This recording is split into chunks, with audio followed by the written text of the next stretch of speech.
everybody, I'm Frank Array. This is Think Big Work Small Business Booster 2, Working Your Database. If you watch Business Booster 1, which you should really do before you watch Business Booster 2, we learned that we have to get our database together. And we have to get it nice and tight, snuggly, and organized. We got to clean out the junk, make sure everybody in there is somebody we know, because it's a database of relationships, not a mailing list. So hopefully you've got that all ready to go.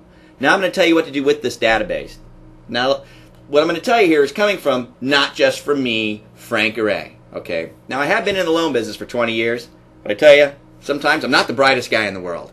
So I've gone to all the seminars, okay, to learn what to do. So the information I'm going to give you comes from these seminars. So save your money and just watch this video. When it comes to your database and working your database, all right, there's a few things that we do. Number one, we get it together, organize it, and update it, right, which hopefully you've done. The next thing we've got to do is mail something to them. I know it's a database of relationships, not a mailing list, but we still send something in the mail. And we'll talk a little bit about that. After that, we call it, baby. We got to get on the phone and talk to the people in our database.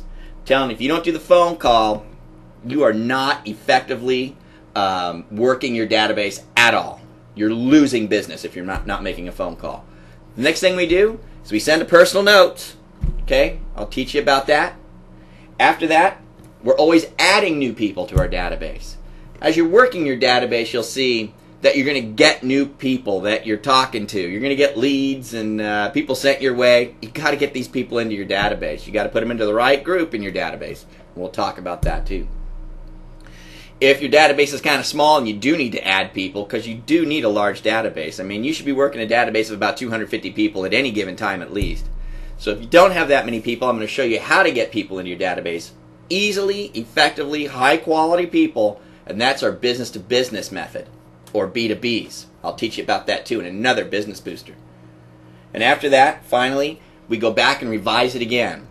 So every single month what we're doing with our database is we're revising and updating, making sure it's all right, sending something in the mail, making our phone calls, sending some personal notes, adding new people in as we go, right? And then we come back full circle again for the next month where we add and update, revise and update again to send our mailer out again the next month. So it's a monthly process. The mailer's monthly. The calls and the notes are daily, at least weekly, but preferably daily. Adding is daily too. It's just going to happen naturally. And then we revise and start all over again the next month. So that's how we work our database. Now I'm going to go into it piece by piece with you, and we're going to start with mailing.